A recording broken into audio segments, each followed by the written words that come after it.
Hello and welcome along to another episode of the Tackling Sport podcast. And Euro 2020 final is finally here, and it's Daniel here, joined alongside me by my brother Sean. How's it going? Not too bad, Sean. I'm delighted to welcome our regular contributor for international football, I guess we'll say now, Oisin McQueirns. Oisin, welcome back to the podcast. Thanks, Daniel. Appreciate it. Thanks for having me. No worries at all. How have you been finding the tournament so far? Because we haven't had you on for the Euros yet. So, what's been your take on the actual tournament overall?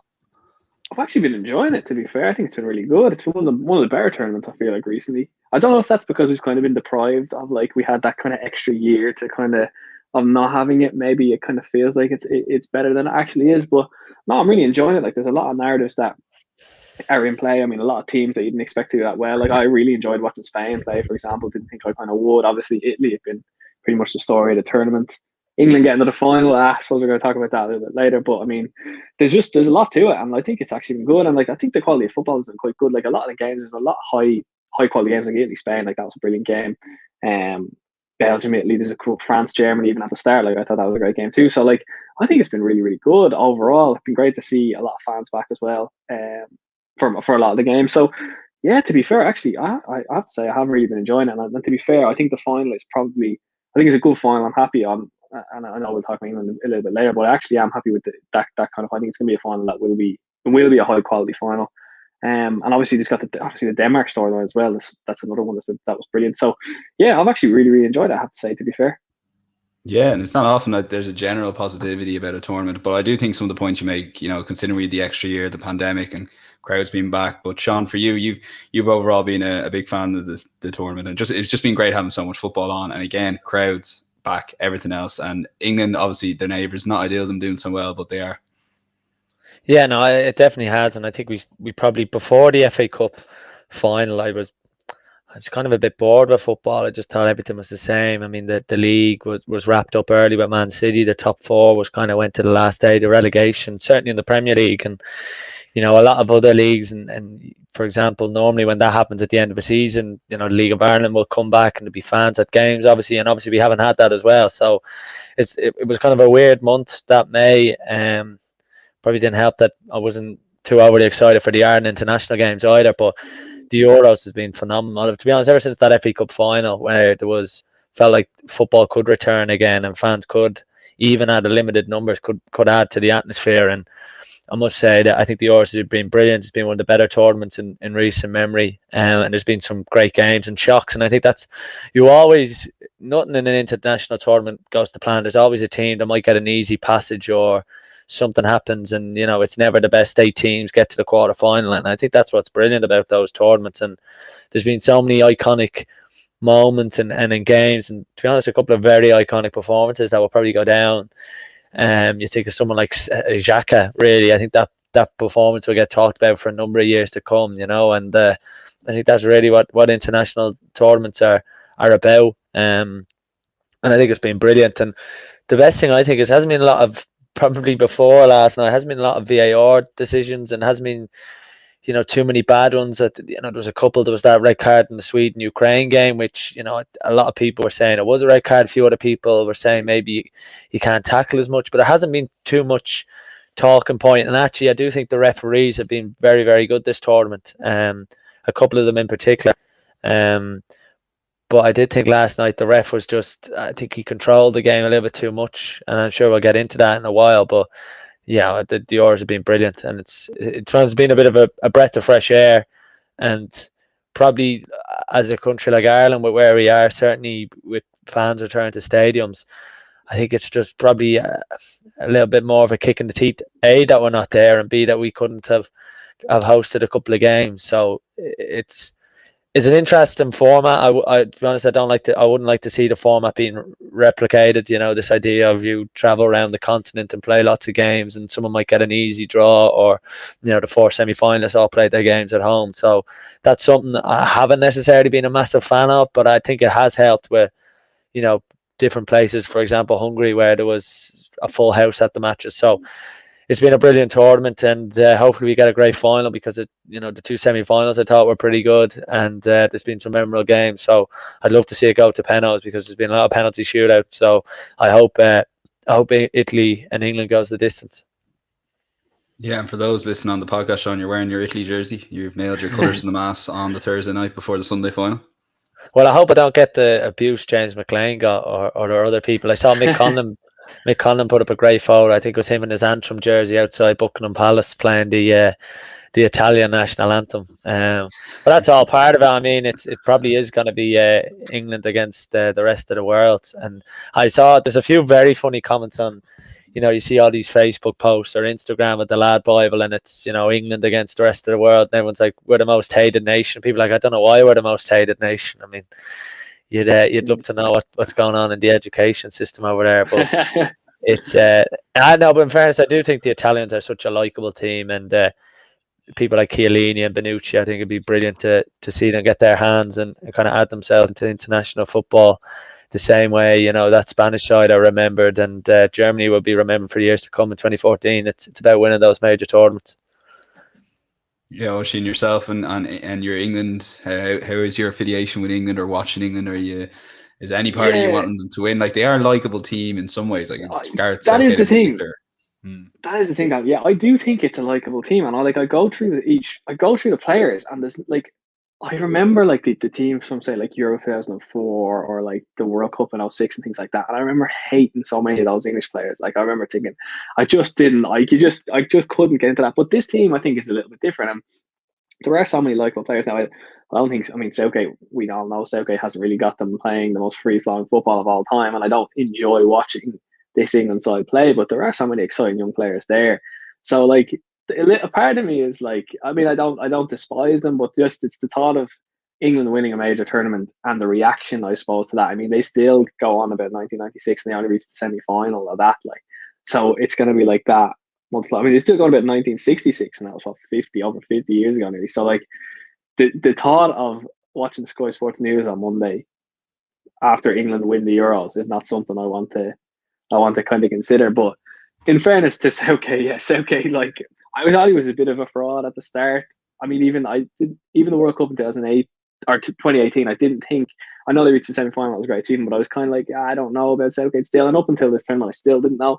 Have to give him his credit where it's due for them to get this far. I mean, like, I know you could probably argue, and I probably will argue that. I mean, it's not like they haven't played the best teams. Even the Germany, I know the Germany one was impressive enough, but that's not the same German side. I don't care what anyone says. It's not the same German side the last few years. So the way in which they've got to the final hasn't necessarily been impressive. They haven't beaten the teams that you could argue Italy have beaten, but you have to give Southgate credit. Definitely, you probably have to give England credit, because there was obviously this clamour for like playing all these attacking players, and look, he's playing 5 attacking, 2 holding the field. There's very negative stuff like that. Yeah, it's not great to watch, but I suppose, I mean, it is effective, and they've reached their first major final since 1966, so you have to kind of give them credit there. But I don't hate this English team. It's just we all know what the reaction will be like. We all know what's going to be like in the media if they do it. I mean, even just watching like ITV yesterday, the commentary and things like that, and you're just like, they kind of take you somewhere where you're like, okay, I kind of like this England team, and then something like that, you listen to the ITV comms and it just brings you all the way back to why you dislike or why you never want England to win. But I'm firmly in the Italian camp, like Sean, for Sunday. But yeah, mainly for that reason, I think. Yeah, it's funny you say that. Like, I'd be the same, going, maybe they're not so bad after all. And then the podcast was listening today. Every English journalist was saying it was a penalty on Sterling. And obviously, you're entitled to the view. It's not 100% decision, but Jesus Christ, come on, like, you know what I mean? Yeah, that's the thing. Like, you've got Rio for it. Like, actually, sorry, was it like halftime of the Italy-Spain game, and they were showing like a Luke Shaw interview or something like that on BBC or ITV, and you're kind of like, you don't help yourselves at all, and they kind of sit there in this blissful ignorance, being like, well, why does everyone not like? How come we're not the most likable team? And you're kind of looking at it thinking, well, I mean, God, I feel like is it fair to say now, if we were on a big run in a tournament, we'd probably get carried away a small bit, and do we maybe see a small bit of ourselves in that? 100%. If that was Ireland, I'd be even worse than what the English fans and the English media are now. So I can see where it's coming from, but I'm still going to give out about it naturally. So yeah. We see the worst of ourselves, Sean, in that English behaviour, I guess. But like Euro 16, I remember getting carried away big time. And if I was watching RT's coverage of another last 16 game, maybe I wanted the Robbie Brady interview to watch before the game, France game. But I think the thing is with England, I always find it's a very interesting dynamic is the fact that like the BBC and the British TV stations, they're not, I suppose, English. And I think when you compare, I remember watching the Wales game on BBC, and I remember it was so noticeable that they had an interview with one of the England players. I can't remember what it was, and it was almost as if they were trying to antagonise the Wales fans, but. I think it was 27 million people were watching ITV, and a couple of great tweets that 27 million had to listen to Sam Matterface as opposed to Clive Tilsley on ITV in the UK. And Sam was telling them everyone to have a day off, but like he's a freelancer. Yeah, it's easy for him to say, apparently he was telling them do what they want. So God knows what they did in it was the most scripted thing ever, though. It was the most. He's written this out for like when it's over, and he just read it when it was over, and it's just like it's the most unnatural thing. Like it's like say like George Hamilton, The Nation Hold Its Breath. Like that was kind of you knew that was kind of off the cuff. That was just in the moment. But that I watched it back. I watched back the highlights today, and I heard that again, and I was like, God, this was even worse than when I heard it last night. I was just like, this is just terrible carry on. But listen, that's you're gonna. I can't imagine what the final. I'm gonna watch the final on mute. I think might be the way to go. Well, RTEs again, and just we'll talk about the England-Denmark game, but I don't know. Obviously, the 2 years we're probably watching RTE, given ITV is not available to a lot of the country. Didi Hamann was in flying form, and they had to cut him off. You think RTE would get some sort of situation together that this is, the biggest tournament we're covering for the next 2 years. Let's make sure that if it does go to extra time, that we're not contractually obliged to show whatever was on next. I didn't even check. It was a rerun of Bridget and Eamon. But the worst thing was Darren Maloney was like nearly apologising. He was like, "We want to stay on. We know we can stay on." He actually shut up the last 3 minutes. He said, "Let's get as much content out there before we had to finish up." But in fairness to Didi, like God knows what he was on about. It was almost as if he was playing up to the crowd. It was almost as if people at home were going, "Dead right, Didi, we'll get him. we'll get him," because he started crying basically, and like it wasn't a penalty, but it wasn't as bad as like he was saying basically the old Nigel Clough line, isn't it, that you won it all by bloody cheating? Basically, he was. This is not in the spirit of the game. Like there's no spirit of the game in football. Footballers earn millions and millions of euro every year by ghastly means. You've got some of the biggest clubs in the world, PSG, who I'll have to talk about because I'm going to have a massive rant about PSG trying to change football. But state money from the likes of Qatar and UAE paying these footballers millions and millions of euro, and it's just.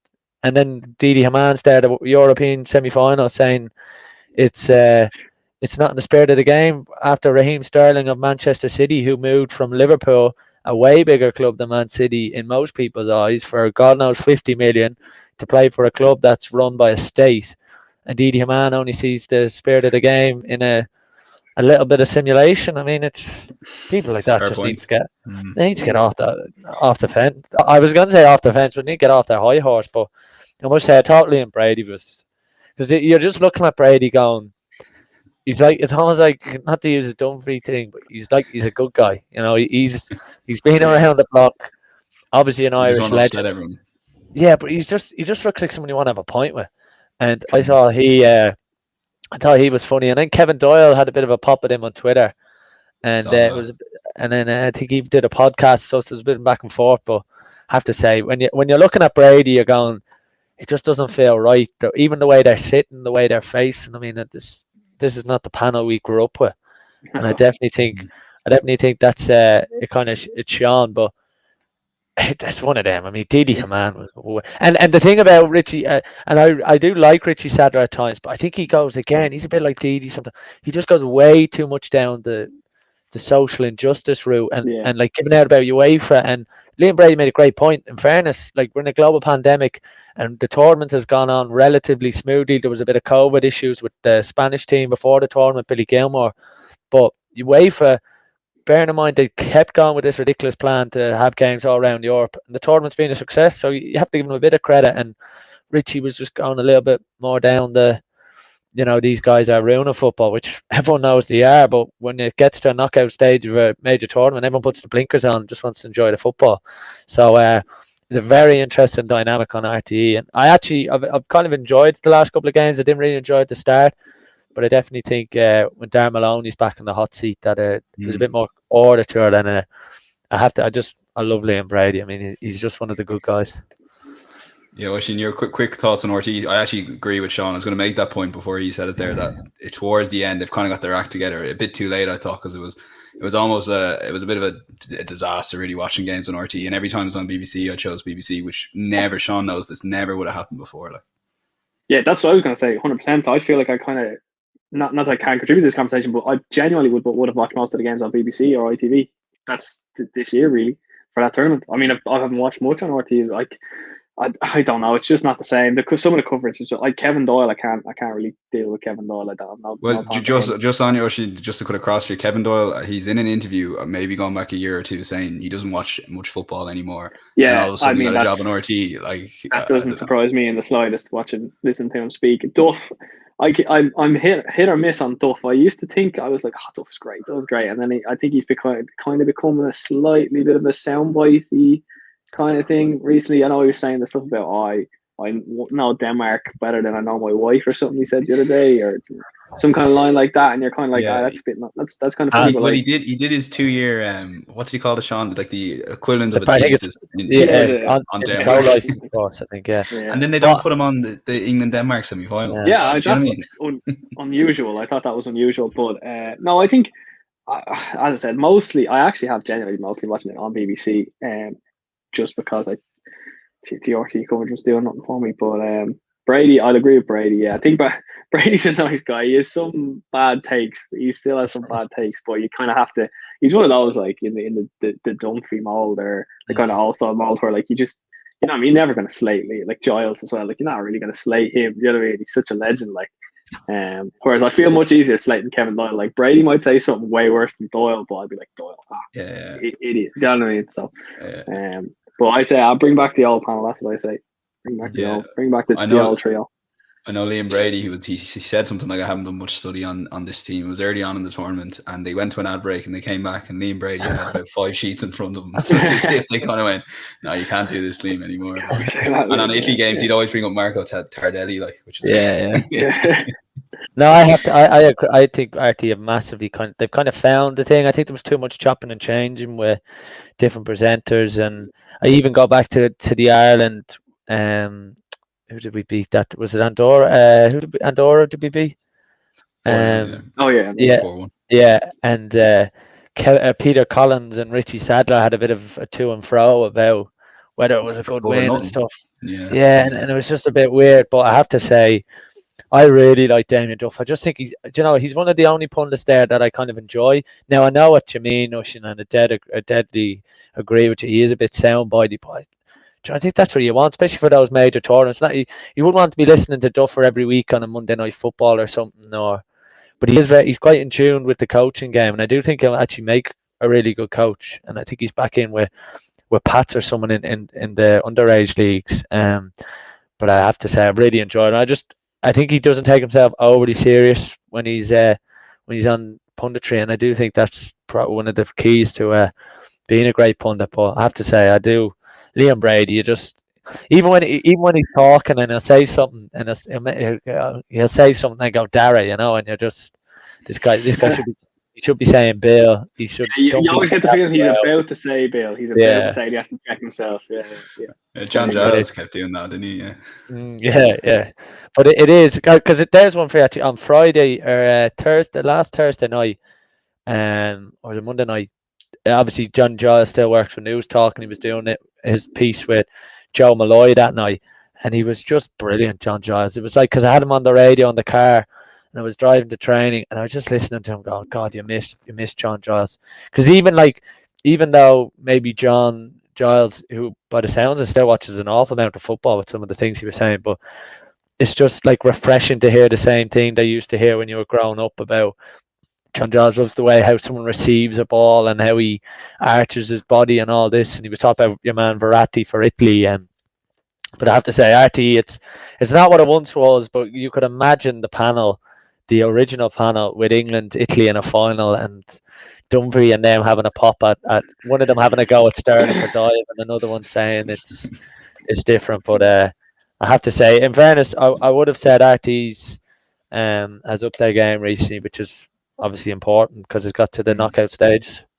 Yeah, no, John Giles always brings it back to Don Revy when he's talking. I always have a little smile. Like, how long went? It's like, say the line, John. Say Don Revy. Yeah, it's exactly what it's like. Yeah, Your needs. I know Giles is a legend. Yeah, no doubt about it. Well, listen, quick. I know we got a bit sidetracked on England, Denmark, Oisin, but just maybe on the penalty decision, what did you think yourself? Like, it was a big. Like, personally, I think they would have won anyway. But it was just a frustrating decision, and without going to VAR, like, you know. Yeah, I think without a doubt they win it anyway. I think they were pushing so hard towards the end. Denmark were just gassed. I mean, unsurprisingly, Denmark were gassed. Like, they played the shift they put in was unbelievable. But I don't think it was a penalty. I mean, I can see. I'm not just after slating Kevin Doyle, but I can kind of see what he means when he's like, "Oh well, like Sterling was running at such pace, any kind of contact would knock him down." That still doesn't necessarily mean it's a penalty. I don't think, and I can also see how there was an angle that they showed last night. I'm not sure they showed it last night. They showed in the highlights anyway, where like the referee was looking at it, and you could see the defender did bring his leg back to kind of make contact. Didn't end up making contact. So in that way, I was kind of like, okay, maybe I can see how the ref would give it. I can't see how the ref wouldn't go to the screen to look at that though. I can't see how that wouldn't be kind of overturned in that way. I don't know if it was as big a decision as you're ever going to get, really. Massive decision, massive. And like Sean, you said, and it is true, like VAR, I think they have been great. The referees have been really, really good in this tournament, and they have been quick with VAR, and quick in a good way. Not that they haven't like been quick on the decisions, but quick that they haven't drawn everything out, or the lines haven't been drawn, all the usual nonsense for offside, stuff like that. But that is such a huge decision that it's one of those that I don't think anyone would have been annoyed at had they taken a good bit of time over it, because that's a massive 5 minutes to go in the European semi-final. Like, that's a huge decision, and it seemed like it was very rushed. I don't think it was a penalty. No, I think on the penalty as well, like, it was I think it's small. I watched it. I was like, Michael should have held that. He could have held that. I know it's a bit cynical because Michael was played so well, but just in the moment, I could have held that. But no, I don't think it was a penalty. No, but as you said, I definitely think England were on the way to getting that goal regardless. So it is disappointing the way it happened, though, no doubt about it. I think you got it spot on there, Oisin, when you said it was rushed. I couldn't agree more, because I remember looking at it going, "Oh, geez, that could be a penalty." And by the time I had even thought that, the referee had instantly given it. And I just think it's a clear case of a referee giving a decision based on what he thinks he has seen, because he thinks he's seen the player come across Sterling, which obviously happens a lot. We've seen penalties given for a lot like that, and that's what I think just happens. And I just don't think for certain he knows whether there's contact, but he's giving it more on what he thinks he's seen. I thought watching that it was a pure case of that.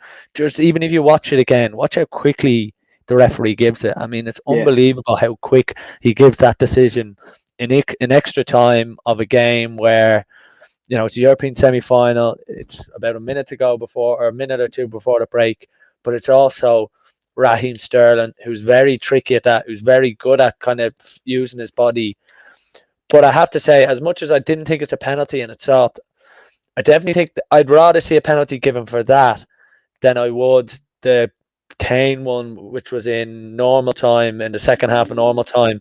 I just that one with Kane, which wasn't given. I always think with them is, where's the football and all? Where's the ball in this? Isn't it an advantage for Kane to use his body and win the foul?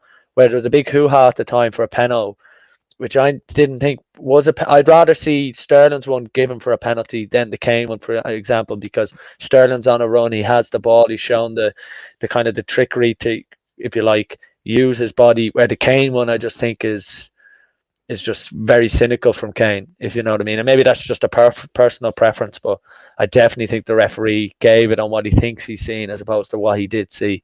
But ultimately England, I'm not sure. I don't buy into this whole narrative. I think it gets thrown a lot out in international tournaments that they really deserve to win, or they had all the ball and all the shots. I mean, football has always been about how many clear-cut chances you can create, basically. And for as much as England had, I don't think they massively had many clear-cut chances. Obviously, the Sterling one where Schmeichel pulls off a worldie of a save, but 40 seconds later they score.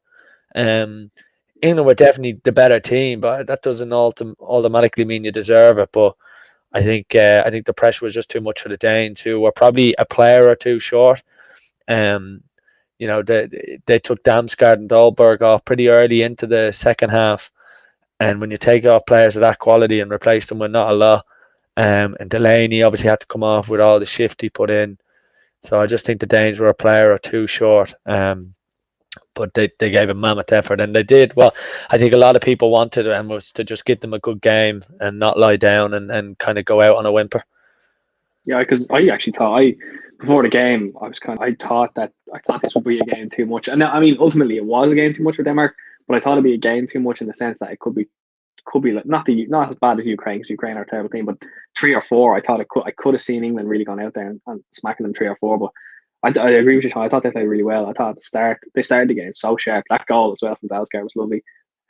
He's a great player, or Damsgaard should I say, not Dalsgaard. Dalsgaard's the player for that. But I thought, yeah, like you're right in the sense that they were missing a player too, and like you have to kind of consider as well, like not only obviously the physical work that they put in throughout that game would have them so tired in the last few games, but like the emotional toil as well that they've gone through in the last few weeks, like, and for that to culminate in a semi-final at Wembley with 60,000 England fans, like on your backs essentially throughout the whole game for 120 minutes or so, like that must be just so draining,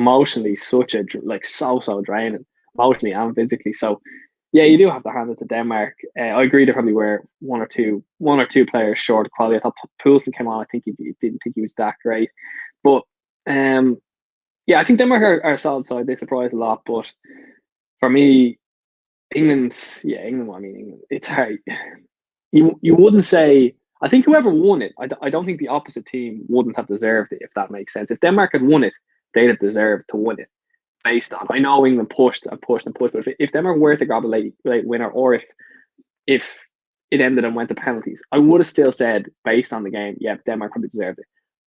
Conversely, the result that went with England winning, I think England probably deserved it. So it was a good semi-final. To be fair, it was a good semi-final. I thought there was fear. I had a bit of a fear that England could be way too much for them, but they weren't.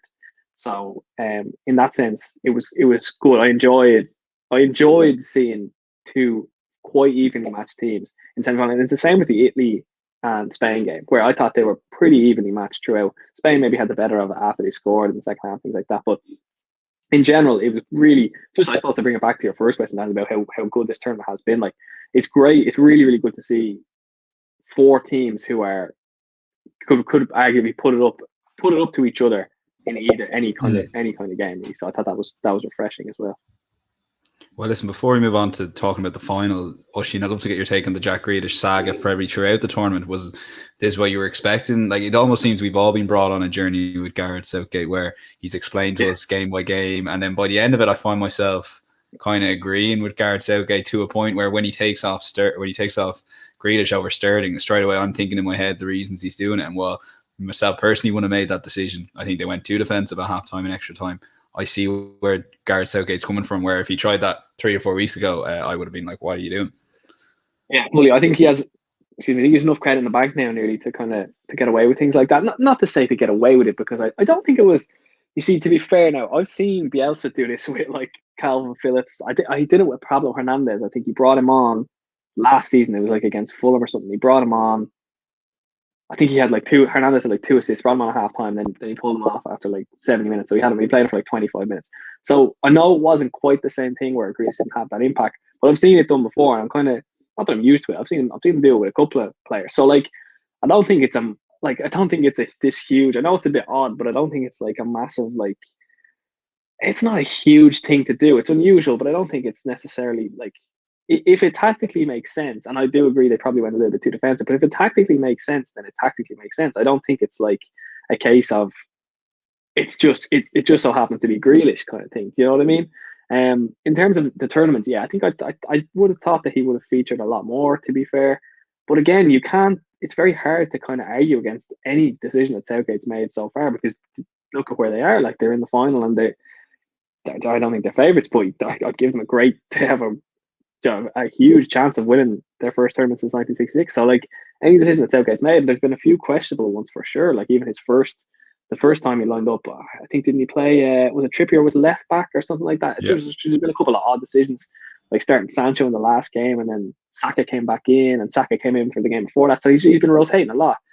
And on paper you look at it beforehand and you think, has Southgate got a touch of the peps about him, where Guardiola, where he decides that if he's into like a European semi-final, he's going to absolutely blow it up and just change things and play this player here and no defensive midfielders. And you're looking at Southgate and you're thinking, is Southgate taking a little bit of a leaf from Pep's book? But probably not, because he seems to be a little bit more, what's the word? Not cynical, maybe a little bit more kind of concise, I suppose, in his decision making, because like there is clear reasons behind it, and the reasons are paying off. So I think the Grealish thing as a whole, I mean, it hasn't.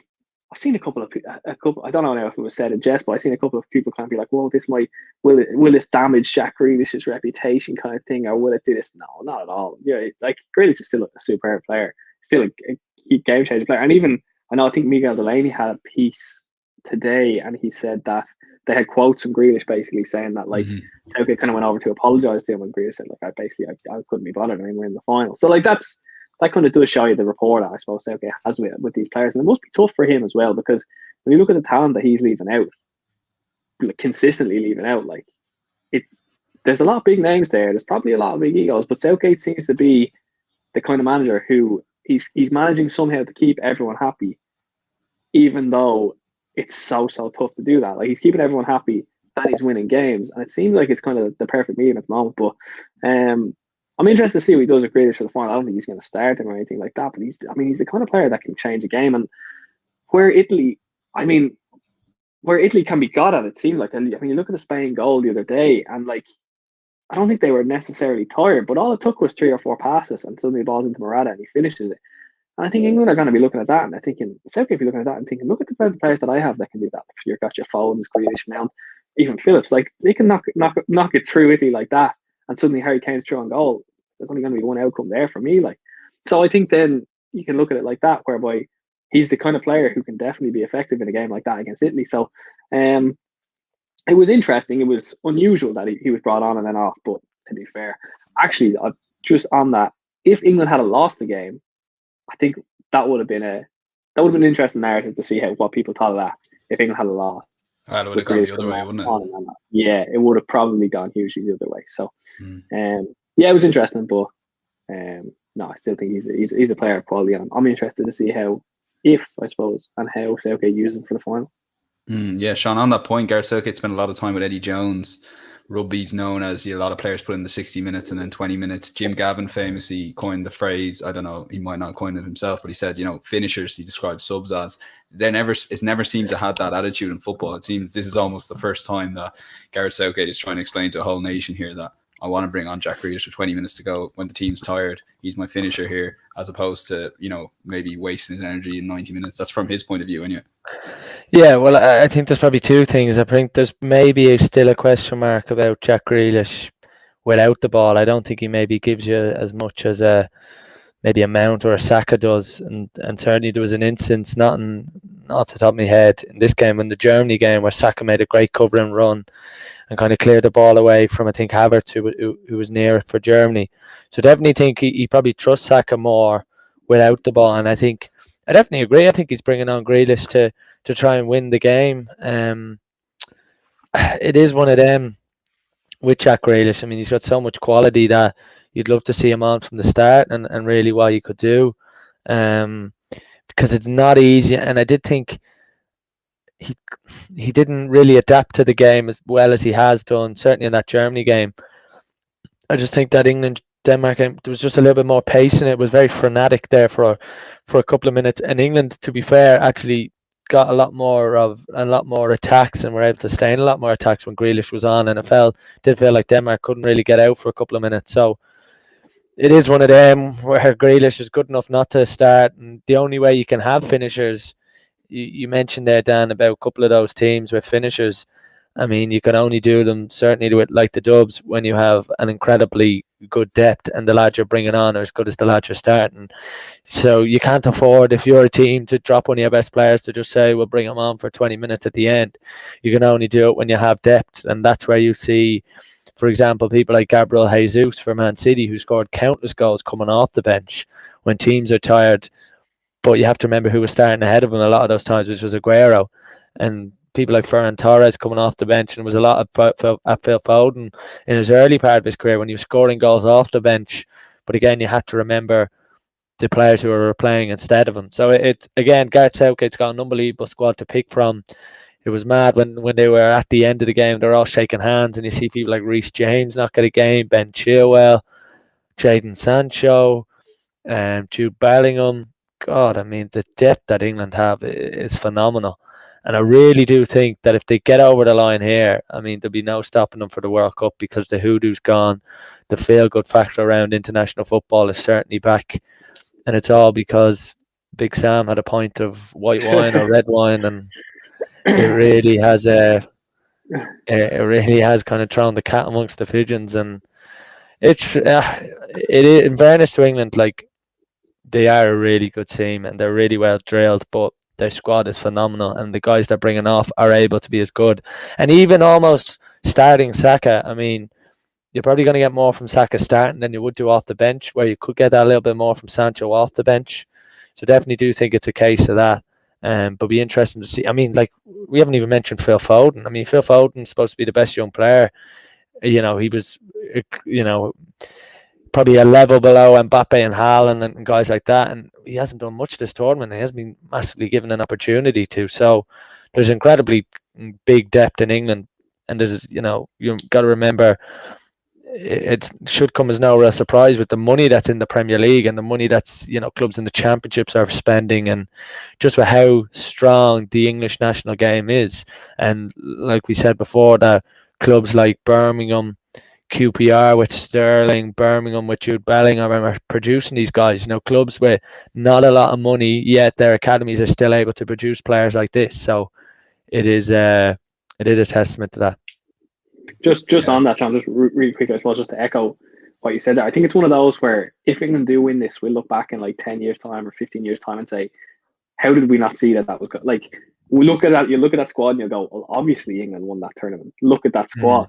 You know what I mean? Whereas I think coming into this, like, I know England were one of the favourites, but there was still that kind of idea that, well, okay, maybe what about at the back they look a little bit, are they a little bit vulnerable at the back? The midfield maybe isn't as good as we think it is, but I definitely think it's one of those that we'll look back on in 10 or 15 years' time if they win it, and we'll go, well, I mean, that was obvious that they'd win that. Look at that team. Like, so, yeah, I mean, forward, like Bellingham as well. Bellingham is a joke. Like, how he's still only 17, the way he plays, he's going to be unbelievable.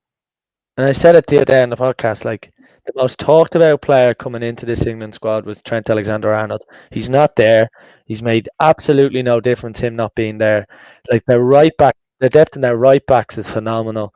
The couple of areas you would say they don't have as good a depth, and it's always something that's been interesting, that in England there hasn't been a proper England number one playing at a top club probably since David Seaman. You know, you look back at even people like David James starting his career at a big club like Liverpool and just not being able to sustain it. And it's always been something that young goalkeepers in England can't really get their opportunity, and that's why I think it'd be very interesting to see what happens to Dean Henderson.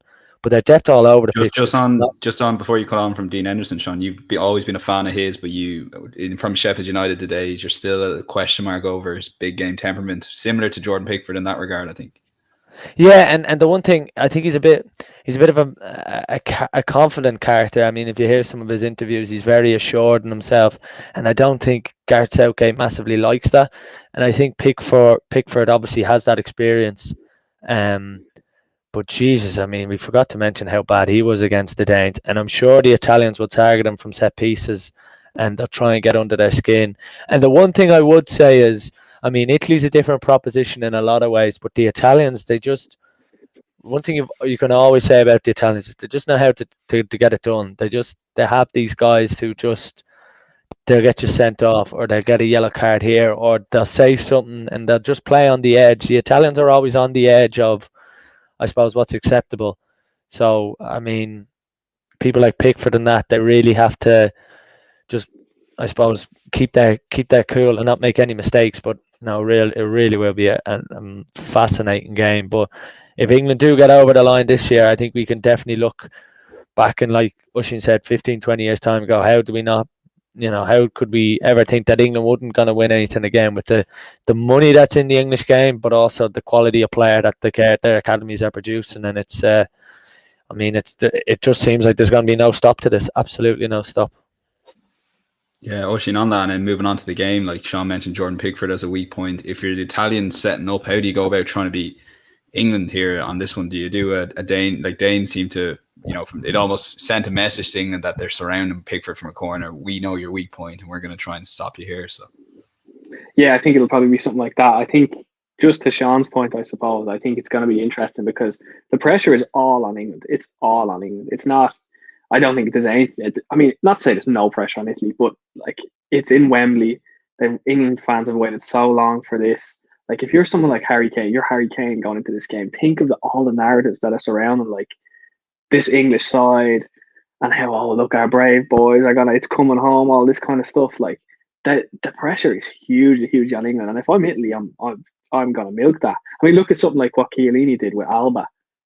Before the penalty shootout with Spain, like all that rubbish about kind of like shaking his hand and slapping him and just messing around him, like just kind of getting in your head, just little stupid things, but like things that I definitely feel like have an effect on Italy are great at that. Like as Sean said, like they're cynical, they kind of live on the edge, and I think they're going to milk that on Sunday. And I think it'll work because the England fans will be quick to get on. The England fans, like they're going to have so much expectation in that stadium on Sunday, and this pressure is so on England. So I think if you're Italy, you play into that.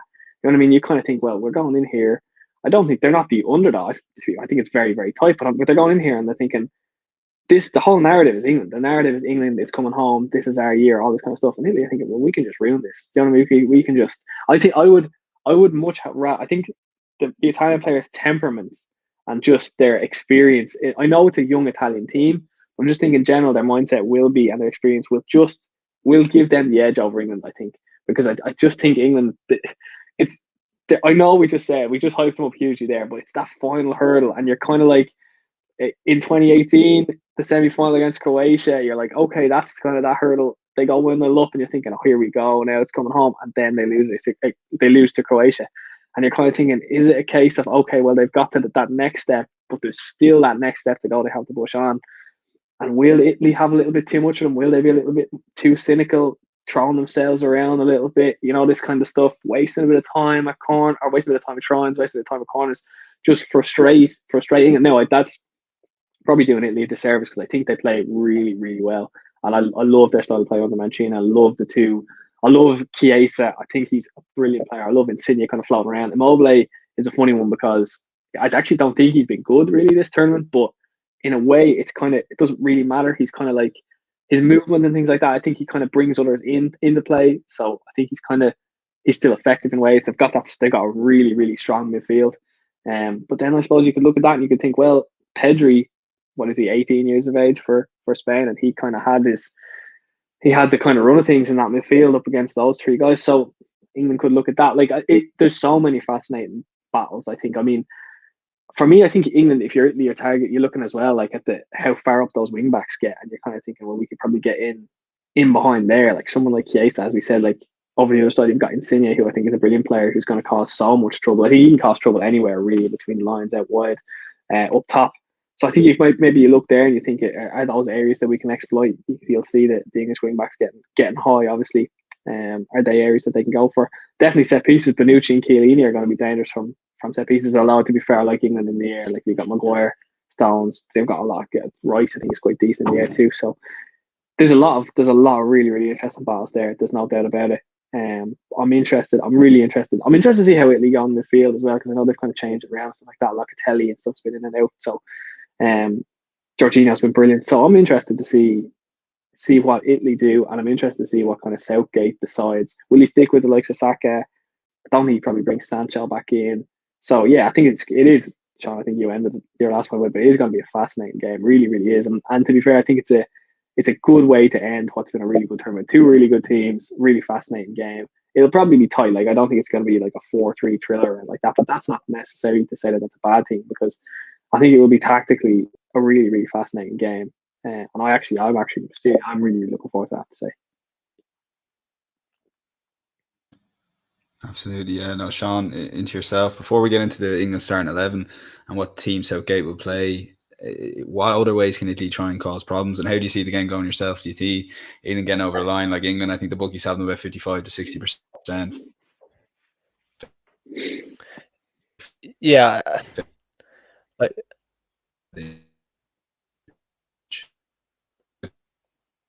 is about right. I think more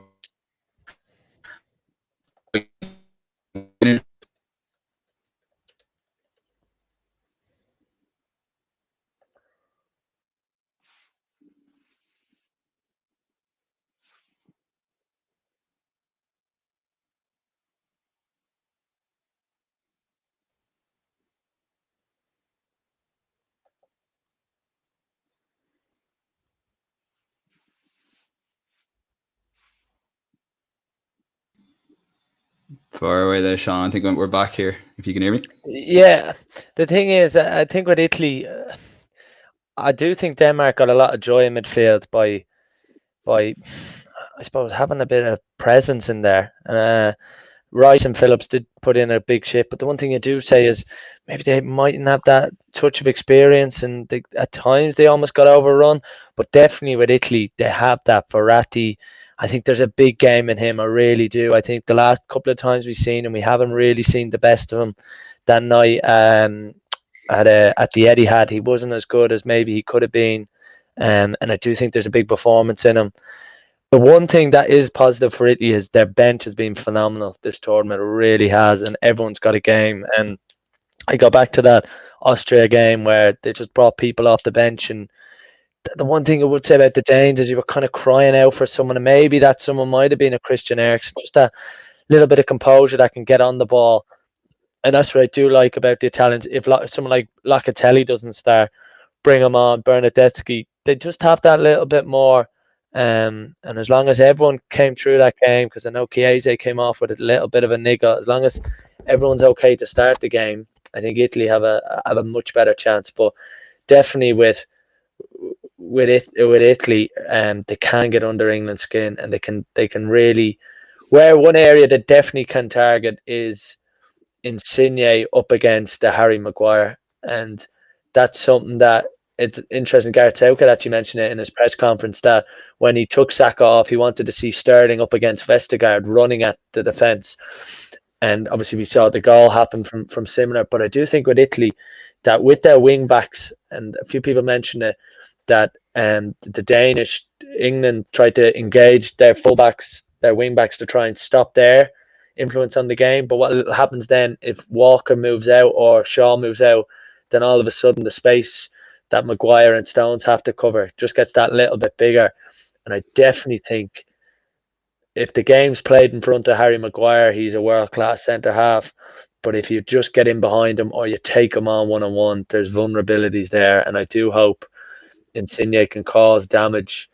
Same with Chiesa. But the one thing that's so good about the Italians is that they get the ball out wide, and it's almost like they patterns of play.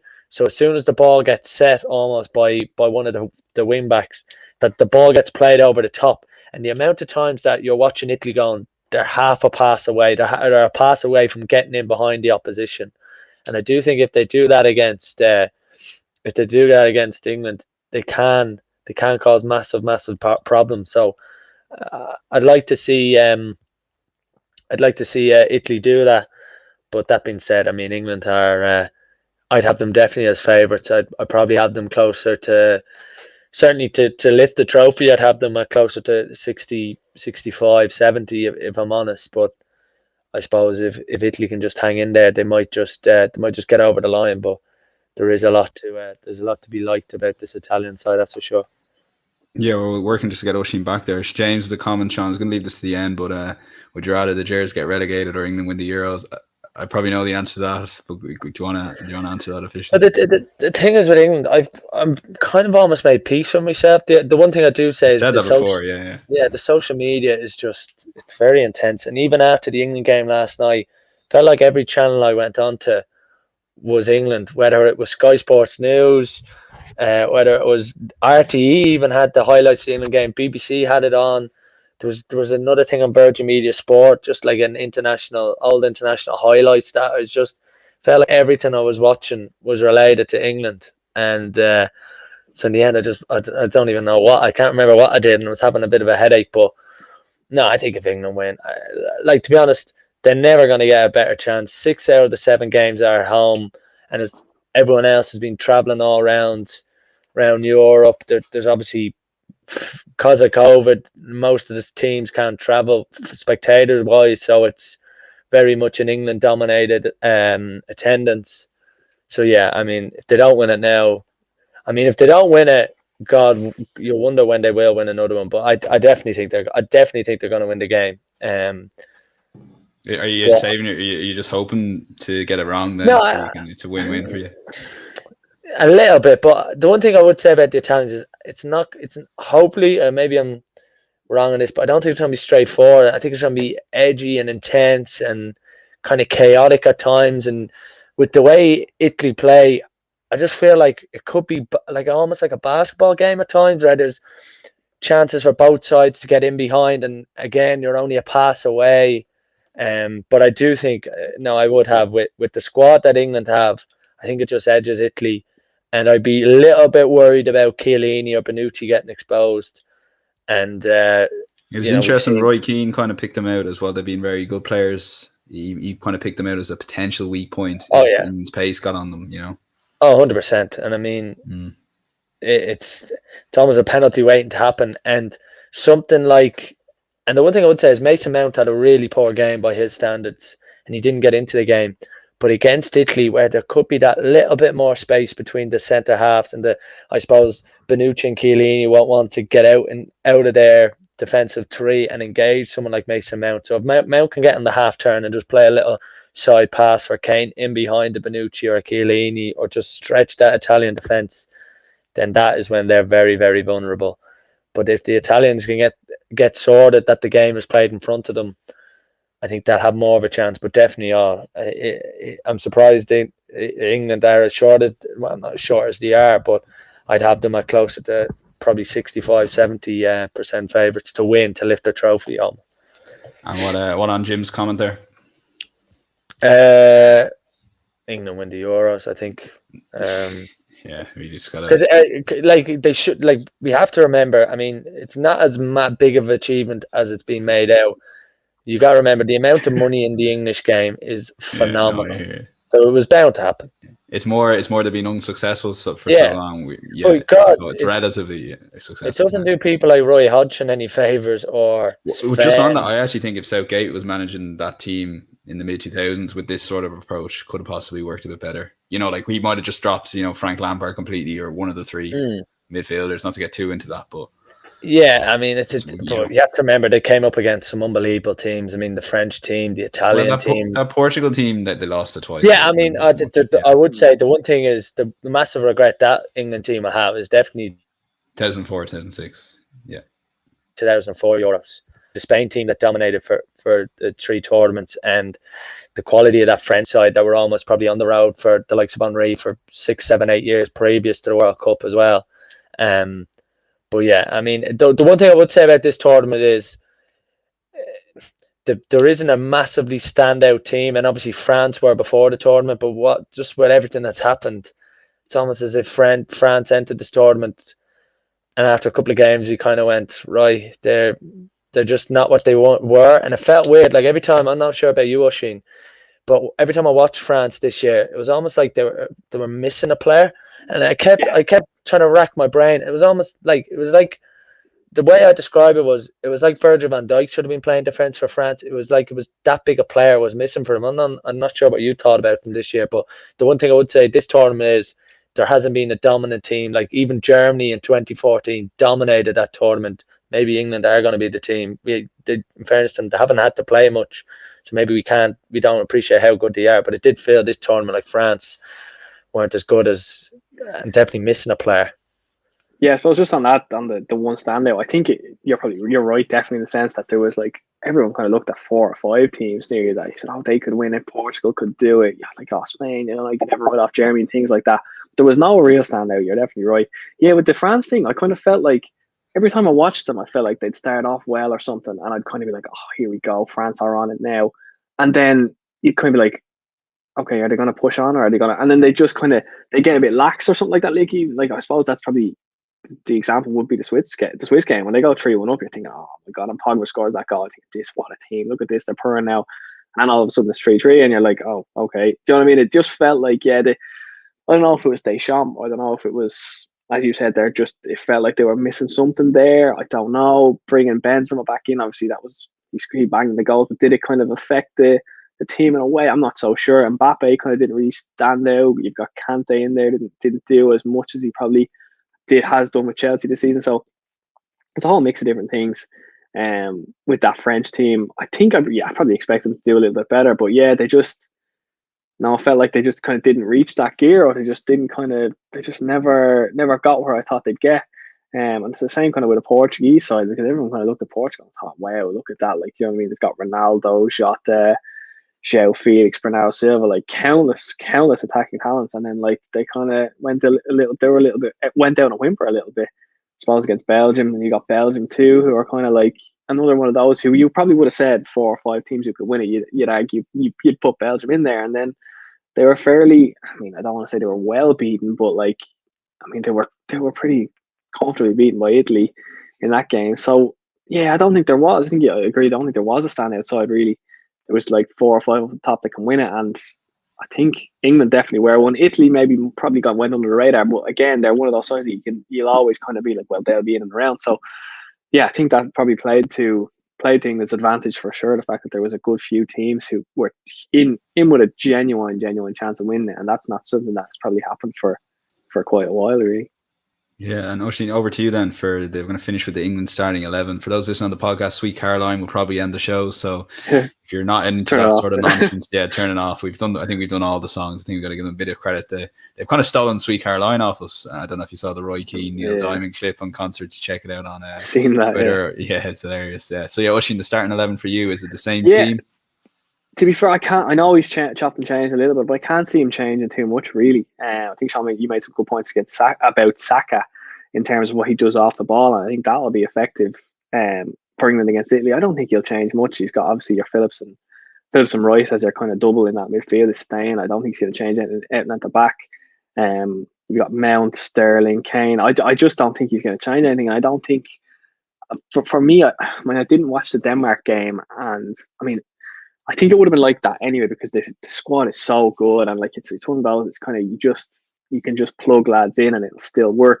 But I wasn't looking at the Denmark game and thinking, oh, like I think, for example, like I know Sean, you said, and I agree, Mount didn't play too well in that game. But I think he's still he's a game changing player. He's a crucial player for that England team. I think he still warrants a start in the final. So for me, I didn't look at the game and think, oh, not that there's a weakness, or that like he should say, I don't know, something like this. I wasn't watching the game and thinking, oh, Sterling, he could come out for. I don't think he's playing well.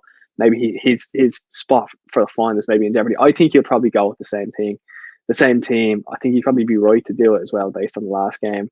I don't think he's got much course to really change it. And I think if he was to kind of change it at this stage, he'd just be messing with it maybe for the sake of it. And again, to go back to, like, I suppose an earlier point, it's hard to argue against any decision that Southgate has made so far.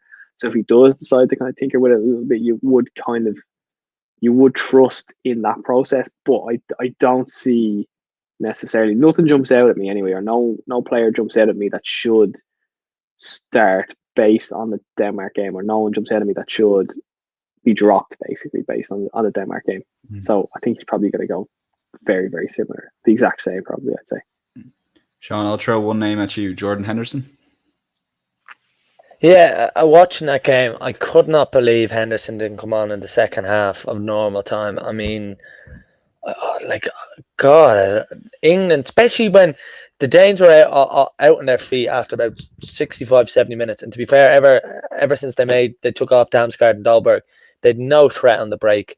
And I just think that game was crying out for Henderson to get it, receive it quickly, move the ball from side to side, try and, I suppose, create a level of dominance by sustaining your attacks, and giving almost Denmark the only option is to defend. And I just felt it was really weird that he persisted, certainly with Rice. I mean, thing is, you wouldn't be taking off Phillips because Phillips can run all day, but Rice just felt like it was a little bit leggy, and maybe Henderson, and I did felt it was weird that Henderson came on as late as he did. I would have had him on, but no, I don't think the team gets changed. And I think England and Harry Kane unfortunately lift the trophy come Sunday, maybe after extra time. Yeah, and will he get the goal? He could easily end up with the golden boot here, lads. He's one off. Isn't that incredible? Yeah. To be fair, like yeah, I mean, he is clinical. Like, he's one of the best. I'm not a huge Kane fan. I like the way he plays. But in general, I'm not a huge Kane fan. But in fairness to him, like once he did start kind of scoring, you're like, you do kind of. It's like it changed with that first goal that he got. It changed. He was like, okay, now Harry Kane's here. So yeah, as Sean said, it wouldn't surprise me if he did, if he was the one lifting the trophy come the end of the game on Sunday. But again, as I said, I think it's going to be a great game. I'm really intrigued just to see that it's such a tactical, the dynamic of the game is just going to be fascinating. I think it'll be played at I think it'll be a really, really high quality game. I hope it is. But then conversely, as I say it, there's so much pressure like on England that they didn't start off well against Denmark. Like you kind of, there was that kind of nervousness, might be a little bit of a naive thing to say, but there was kind of that nervousness, I think, in England, in the English players, and in the way they were playing in that game. And just on that, Oisin, Harry Kane's penalty was pretty poor, probably the worst that I've seen. Terrible penalty. Yeah, terrible penalty. He was blessed that the ball came back out. It was so bad a penalty was actually good, because if that's any further away to Schmeichel, he can palm it around. Yeah. It was actually so bad it was good.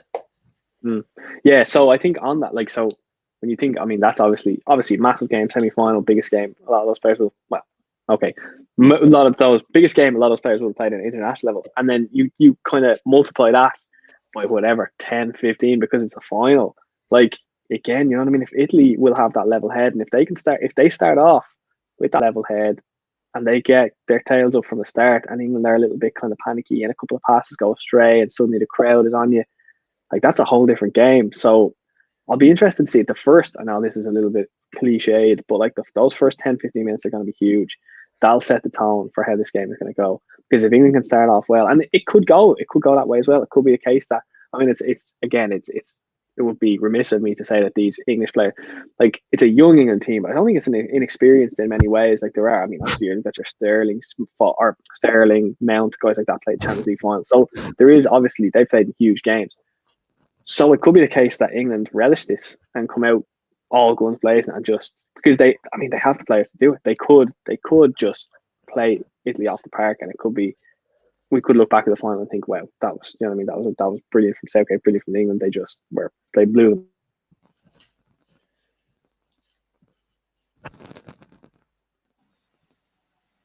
them. Might have just lost there, Oisin, towards the end. So yeah, Sean, it's England for you, isn't it? In a word. Yeah, I think the same starting 11. Just says that you didn't answer. Just is that the same starting 11 he goes with. Yeah, same starting 11 just comes on earlier. Yeah, and Henderson comes on earlier, and I think the score is going to be 1-1 after normal time, 3-1 after extra time, and England get a late goal at the end. But I do think if the game is to change and Italy are to win, I think the key battle of the game is going to be Insigne against Harry Maguire. I really do think that's going to be the big battle. You've been targeting Harry Maguire for a couple of games, but you think this time they have the player there, Insigne, to take him on? I think Insigne, he's just got that little bit of explosive pace, and indeed Chiesa, by the way. I do think that's going to be the big battle. Harry Maguire against them two, and I think that's the winning and losing of the game, if you like. But certainly England to win. Yeah, no Sheen for you then. Prediction. I know. Yeah, apologies, lost it there. But yeah, I think I think it'll go to extra time. I think. Go on. So I think I want this. No, I think Italy will do it. I think Italy will do it next time. I think they will. I think brilliant. Yeah, I think they will. I think. I don't know. I just like I like the cynicalness of Italy. I just like it. Feels like they just have that kind of. I just keep going back to that Chiellini thing against Spain. Like that penalty shootout was over. As soon as would you do that to a Harry Kane? As you were saying that earlier, I thought that. Yeah, you might. What do you do? You can't do anything if someone does that to you. You don't want to be a dickhead. Kane is the kind of like, I don't know. I mean, I'm just looking back. I'm thinking back to the Tottenham documentary, the Amazon Tottenham documentary. I'm thinking like Kane doesn't necessarily fill me with confidence as a captain. You know what I mean? Obviously, I mean it's not about like it's not just about, you know what I mean, the way you talk in the dressing room. That doesn't necessarily make you a good captain. But just going back on that, I'm thinking like, yeah, I could see Keeling like getting him in a headlock or giving him a nookie or a Chinese burn or something just before the penalties or something like that. But no, it just, sorry, to go back to that, I think when Keeling did that, it was game over. Like, and that's the kind of, I know it's a bit like, it's a stupid thing to do and it's funny and stuff like that, but like, it's a mentality thing. You know what I mean? Like, for him to be that calm, to kind of like, because Alba was clearly on edge, and anyone would be. And Chiellini was just so chilled out. He was like, yeah, I don't care. We got this, that, and the other, just messing around.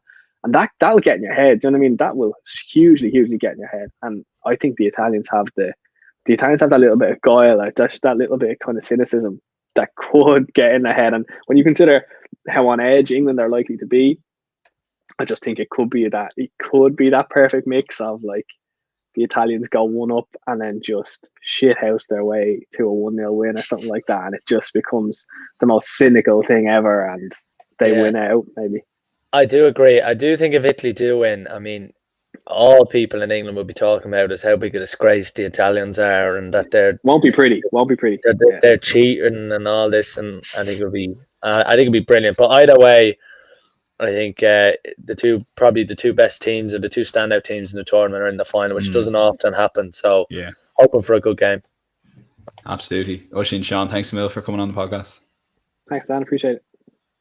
On Tactical Sport is our social media. Do subscribe to our YouTube channel if you're listening on the podcast. And yeah, listen, enjoy the Euros. There's a lot of other sport going on. But yeah, come 8 o'clock Sunday, we'll all be watching England versus Italy. We're playing out with Sweet Caroline, which you can probably hear in the background if you're listening on the podcast. But yeah, enjoy the football. Enjoy the football, and we will chat to you on Monday.